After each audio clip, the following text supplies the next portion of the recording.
इसके निर्माता दादा साहब फाल्के जी थे और कल ही उनकी जन्म जयंती थी। बीती एक सदी में भारतीय सिनेमा ने भारत को दुनिया के कोने कोने में ले जाने में सफलता पाई है। रूस में राज कपूर जी की लोकप्रियता, कान में सत्यजीत रे की पॉपुलैरिटी और ऑस्कर में RRR की सक्सेस में यही दिखता है। गुरुदत्त की सिनेमैटिक पोएट्री हो या फिर ऋत्विक घटक का सोशल रिफ्लेक्शन, AR रहमान की धून हो या राजा मौली की महागाथा, हर कहानी भारतीय संस्कृति की आवाज बनकर दुनिया के करोड़ों लोगों के दिलों में उतरी है। आज वेव्स के इस मंच पर हमने भारतीय सिनेमा के अनेक दिग्गजों को डाक टिकट के माध्यम से याद किया है। साथियों, बीते वर्षों में मैं कभी गेमिंग वर्ल्ड के लोगों से मिला हूं, कभी म्यूजिक की दुनिया के लोगों से मिला, फिल्म मेकर से मिला, कभी स्क्रीन पर चमकने वाले चेहरों से मिला। इन चर्चाओं में अक्सर भारत की क्रिएटिविटी, क्रिएटिव कैपेबिलिटी और ग्लोबल कोलैबोरेशन की बातें उठती थी। मैंने जब भी आप सभी क्रिएटिव वर्ल्ड के लोगों से मिला, आप लोगों से आइडिया लेता था, तो मुझे स्वयं भी इस विषय की गहराई में जाने का मौका मिला। फिर मैंने एक प्रयोग भी किया। 6-7 साल पहले जब महात्मा गांधी जी की 150वीं जयंती का अवसर आया, तो 150 देशों के गायक गायिकाओं को गांधी जी का प्रिय गीत वैष्णव भजन तो तेने कहिए, ये गाने के लिए मैंने प्रेरित किया। नरसिंह मेहता जी द्वारा रचित ये गीत 500-600 साल पुराना है, लेकिन गांधी 150 के समय दुनिया भर के आर्टिस्ट ने इसे गाया और इसका एक बहुत बड़ा इम्पैक्ट हुआ। दुनिया एक साथ आई। यहां भी कई लोग बैठे जिन्होंने गांधी 150 के समय 2-2, 3-3 मिनट के अपने वीडियोज बनाए थे, गांधी जी के विचारों को आगे बढ़ाया था। भारत और दुनिया भर के क्रिएटिव वर्ल्ड की ताकत मिलकर क्या कमाल कर सकती है, इसकी एक झलक हम तब देख चुके हैं। आज उसी समय की कल्पना हकीकत बनकर वेव के रूप में जमीन पर उतरी है। साथियों, जैसे नया सूरज उगते ही आकाश को रंग देता है, वैसे ही ये समिट अपने पहले पल से ही चमकने लगी है। Right from the first moment the summit is roaring with purpose. पहले एडिशन में ही वेव्स ने दुनिया का ध्यान अपनी तरफ खींच लिया है। हमारे एडवाइजरी बोर्ड से जुड़े सभी साथियों ने जो मेहनत की है, वो आज यहां नजर आ रही है। आपने बीते दिनों में बड़े पैमाने पर क्रिएटर चैलेंज, क्रिएटोस्फीयर का अभियान चलाया। दुनिया के करीब 60 देशों से 1 लाख क्रिएटिव लोगों ने इसमें पार्टिसिपेट किया और 32 चैलेंजेस में 800 फाइनलिस्ट चुने गए हैं। मैं सभी फाइनलिस्ट को अनेक अनेक शुभकामनाएं देता हूं। आपको मौका मिला है दुनिया में छा जाने का, कुछ कर दिखाने का। साथियों, मुझे बताया गया है कि यहां आपने भारत पैवेलियन में बहुत कुछ नया रचा है, नया गढ़ा है। मैं इसे देखने के लिए भी बहुत उत्सुक हूं, मैं जरूर जाऊंगा। वेव्स बाजार का इनिशिएटिव भी बहुत इंटरेस्टिंग है। इसे नए क्रिएटर्स एनकरेज होंगे, वो नए बाजार से जुड़ पाएंगे। आर्ट की फील्ड में बायर्स और सेलर्स को कनेक्ट करने का ये आइडिया वाकई बहुत अच्छा है। साथियों, हम देखते हैं कि छोटे बच्चे के जीवन की शुरुआत जब बालक पैदा होता है तब से लोरी से शुरू होता है। मां से ही वो पहला स्वर सुनता है। उसको पहला स्वर संगीत से समझ आता है। एक मां जो एक बच्चे के सपने को बुनती है, वैसे ही क्रिएटिव वर्ल्ड के लोग एक युग के सपनों को पिरोते हैं।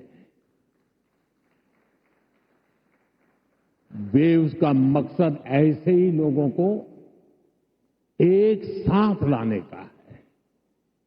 साथियों, लाल किले से मैंने सबका प्रयास की बात कही है।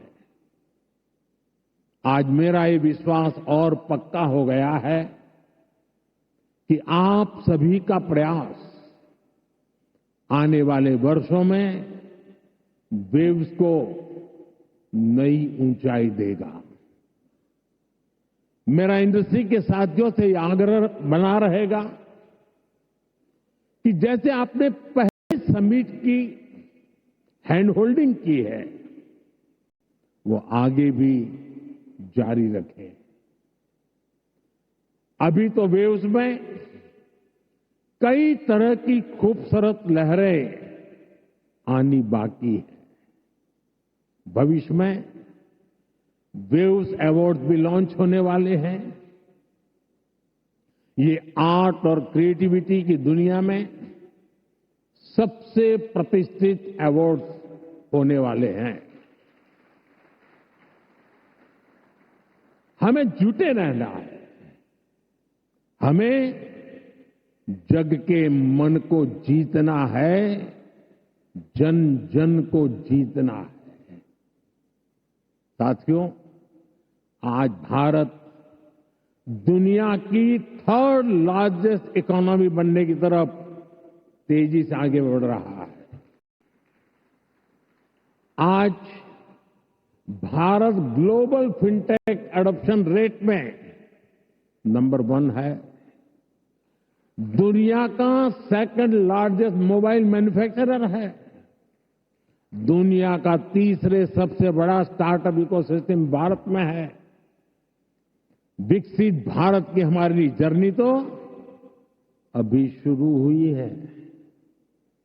भारत के पास इससे भी कहीं अधिक ऑफर करने के लिए है। भारत बिलियन प्लस आबादी के साथ साथ बिलियन प्लस स्टोरीज का भी देश है। 2000 साल पहले जब भरत मुनि ने नाट्यशास्त्र लिखा तो उसका संदेश था नाट्यम भावयति लोकम। इसका अर्थ है कला संसार को भावनाएं देती है, इमोशन देती है, फीलिंग्स देती है। सदियों पहले जब कालिदास ने अभिज्ञान शाकुंतलम, तब भारत ने क्लासिकल ड्रामा को एक नई दिशा दी। भारत की हर गली में कहानी है, हर पर्वत एक गीत है, हर नदी कुछ न कुछ गुनगुनाती है। आप भारत के 6 लाख से ज्यादा गांवों में जाएंगे तो हर गांव का अपना एक फोक है, स्टोरी टेलिंग का अपना एक खास अंदाज है। यहां अलग अलग समाजों ने लोक कथाओं के माध्यम से अपने इतिहास को अगली पीढ़ी तक पहुंचाया है। हमारे यहां संगीत भी एक साधना है। भजन हो, गजलें हो, क्लासिकल हो या कंटेम्पररी, हर सुर में एक कहानी है, हर ताल में एक आत्मा है। साथियों, हमारे यहां नाद ब्रह्म यानी साउंड ऑफ डिवाइन की कल्पना है। हमारे ईश्वर भी खुद को संगीत और नृत्य से अभिव्यक्त करते हैं। भगवान शिव का डमरू सृष्टि की पहली ध्वनि है। मां सरस्वती की वीणा विवेक और विद्या की लय है। श्री कृष्ण की बांसुरी प्रेम और सौंदर्य का अमर संदेश है। विष्णु जी का शंख ध्वनि सकारात्मक ऊर्जा का आह्वान है। इतना कुछ है हमारे पास। अभी यहां जो मन मोहने वाले सांस्कृतिक प्रस्तुति हुई, उसमें भी उसकी झलक दिखी है। और इसलिए ही मैं कहता हूं, यही समय है, सही समय है। ये create in India, create for the world का सही समय है। आज जब दुनिया स्टोरी टेलिंग के लिए नए तरीके ढूंढ रही है, तब भारत के पास हजारों वर्ष की कहानियों का खजाना है। और ये खजाना टाइमलेस है, थॉट प्रोवोकिंग है और ट्रूली ग्लोबल है। और ऐसा नहीं है कि इसमें कल्चर से जुड़े विषय ही हैं। इसमें विज्ञान की दुनिया है, स्पोर्ट्स हैं, शौर्य की कहानियां हैं, त्याग तपस्या की गाथाएं हैं। हमारी स्टोरीज में साइंस भी है, फिक्शन भी है, करेज है, ब्रेवरी है। भारत के इस खजाने की बास्केट बहुत बड़ी है, बहुत विशाल है। इस खजाने को दुनिया के कोने कोने में ले जाना, आने वाली पीढ़ियों के सामने नए और इंटरेस्टिंग तरीके से रखना, ये वेव्स प्लेटफॉर्म की बड़ी जिम्मेदारी है। साथियों, आप में से ज्यादातर लोगों को पता है कि हमारे यहां पद्म अवार्ड आजादी के कुछ साल बाद ही शुरू हो गए थे। इतने सालों से ये अवार्ड दिए जा रहे हैं, लेकिन हमने इन अवार्ड्स को पीपल्स पद्मा बना दिया। जो लोग देश के दूर दराज में, कोने कोने में देश के लिए जी रहे हैं, समाज की सेवा कर रहे हैं, हमने उनकी पहचान की, उनको प्रतिष्ठा दी, तो पद्मा की परंपरा का स्वरूप ही बदल गया। अब पूरे देश ने खुले दिल से इसे मान्यता दी है। अब ये सिर्फ एक आयोजन का न होकर पूरे देश का उत्सव बन गया है। इसी तरह वेव्स भी है। वेव्स क्रिएटिव वर्ल्ड में, फिल्म में, म्यूजिक में, एनिमेशन में, गेमिंग में भारत के कोने कोने में जो टैलेंट है उसे एक प्लेटफॉर्म पर देगा तो दुनिया भी इसे अवश्य सराहेगी। साथियों, कंटेंट क्रिएशन में भारत की एक और विशेषता आपकी बहुत मदद करने वाली है। हम आनो भद्रः कर्तवो यंतु विश्वतः के विचार को मानने वाले हैं। इसका मतलब है चारों दिशाओं से हमारे पास शुभ विचार आए। ये हमारी सिविलाइजेशनल ओपननेस का प्रमाण है। इसी भाव के साथ पारसी यहां आए और आज भी पारसी कम्युनिटी बहुत गर्व के साथ भारत में थ्राइव कर रही है। यहां जूज आए और भारत के बनकर रह गए। दुनिया में हर समाज, हर देश की अपनी अपनी सिद्धियां हैं। इस आयोजन में यहां इतने सारे देशों के मंत्रीगण हैं, प्रतिनिधि हैं। उन देशों की अपनी सफलताएं हैं। दुनिया भर के विचारों को, आर्ट को वेलकम करना, उनको सम्मान देना, ये हमारे कल्चर की ताकत है। इसलिए हम मिलकर हर कल्चर की अलग अलग देशों की उपलब्धियों से जुड़ा बेहतरीन कंटेंट भी क्रिएट कर सकते हैं। ये ग्लोबल कनेक्ट के हमारे विजन को भी मजबूती देगा।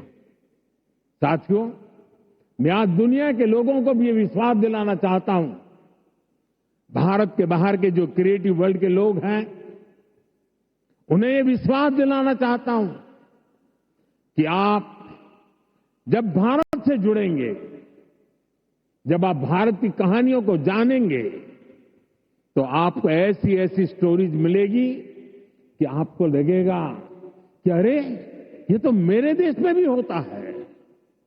आप भारत से बहुत नेचुरल कनेक्ट फील करेंगे। तब आपको क्रिएट इन इंडिया का हमारा मंत्र और सहज लगेगा। साथियों, ये भारत में ऑरेंज इकोनॉमी का उदय काल है। कंटेंट, क्रिएटिविटी और कल्चर, ये ऑरेंज इकोनॉमी की तीन धुरी है। इंडियन फिल्म्स की रीच अब दुनिया के कोने कोने तक पहुंच रही है। आज 100+ देशों में भारतीय फिल्में रिलीज होती है।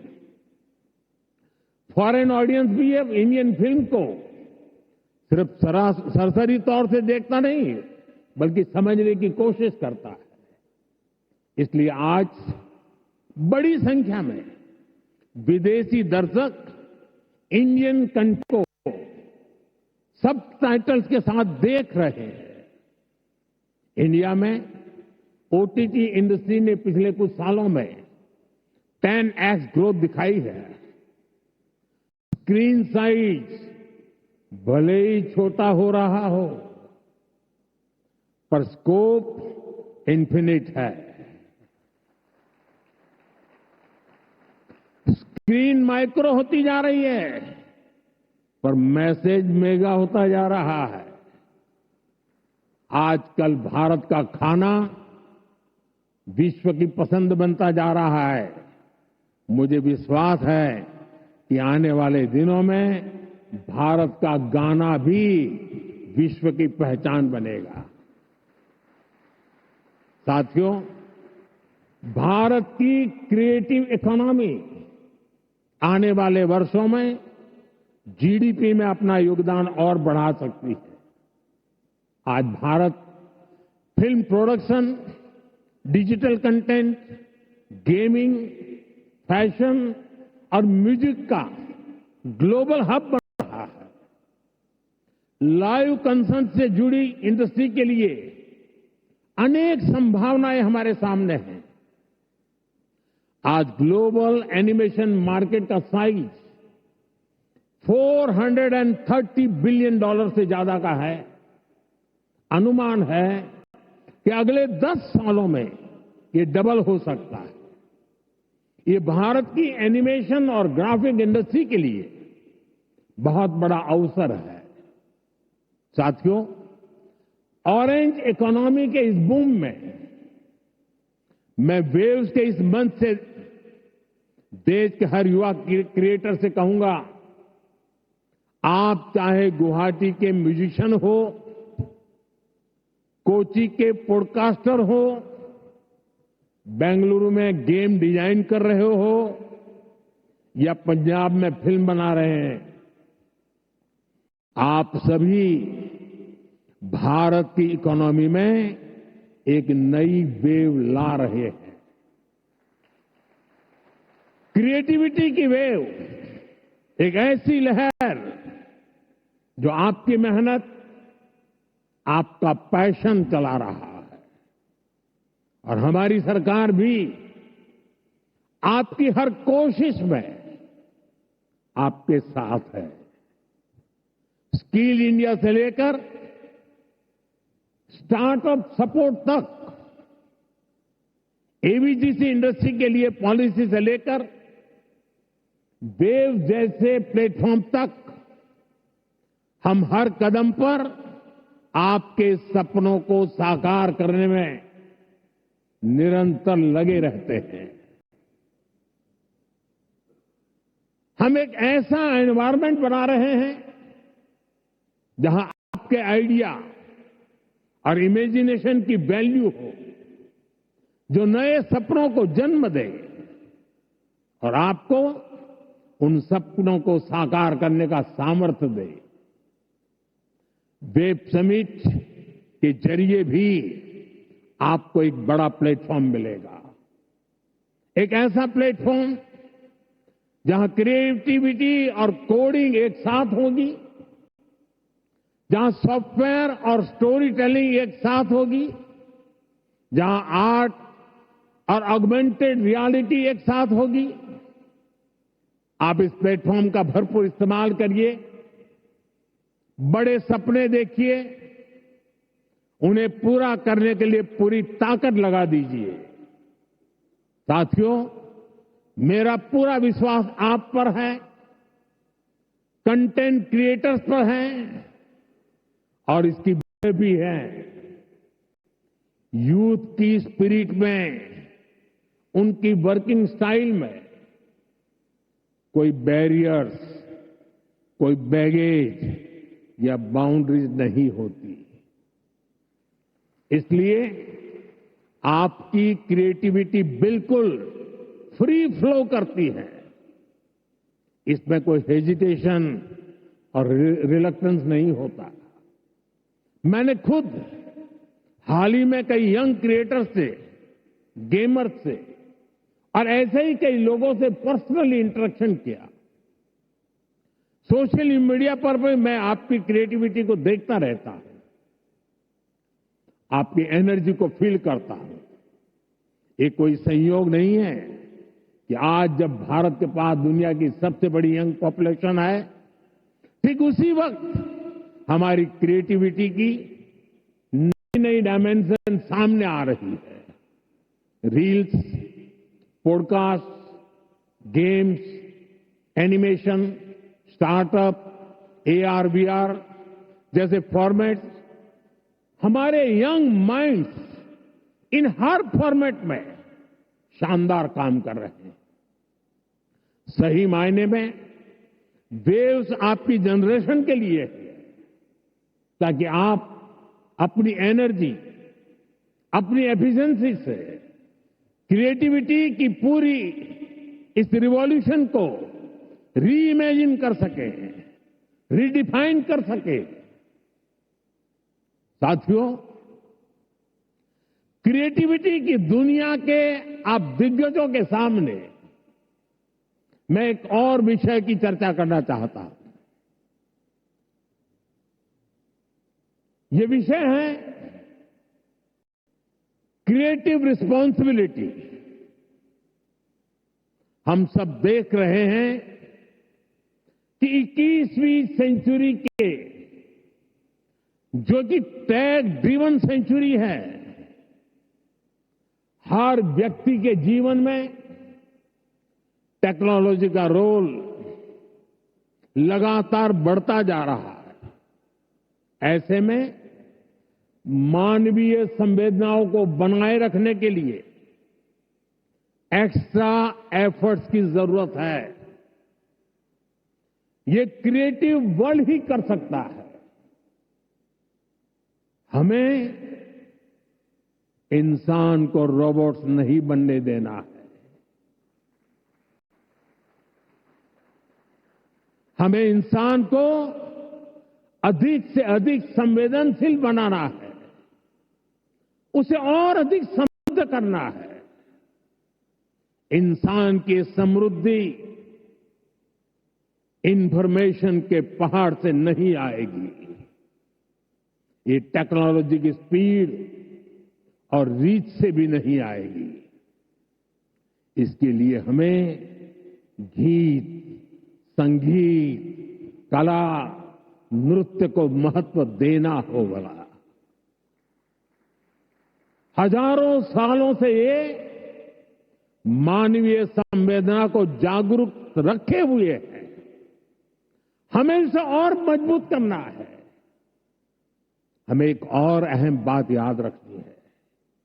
आज हमारी यंग जनरेशन को कुछ मानवता विरोधी विचारों से बचाने की जरूरत है। वेव्स एक ऐसा मंच है जो ये काम कर सकता है। अगर इस जिम्मेदारी से हम पीछे हट गए तो युवा पीढ़ी के लिए बहुत घातक होगा। साथियों, आज टेक्नोलॉजी ने क्रिएटिव वर्ल्ड के लिए खुला आसमान बना दिया है। इसलिए अब ग्लोबल कोऑर्डिनेशन भी उतना ही जरूरी है। मुझे विश्वास है ये प्लेटफॉर्म हमारे क्रिएटर्स को ग्लोबल स्टोरी टेलर से कनेक्ट करेगा, हमारे एनिमेटर्स को ग्लोबल विजनरी से जोड़ेगा, हमारे गेमर्स को ग्लोबल चैंपियंस में बदलेगा। मैं सभी ग्लोबल इन्वेस्टर्स को, ग्लोबल क्रिएटर्स को आमंत्रित करता हूं। आप भारत को अपना कंटेंट प्लेग्राउंड बनाएं।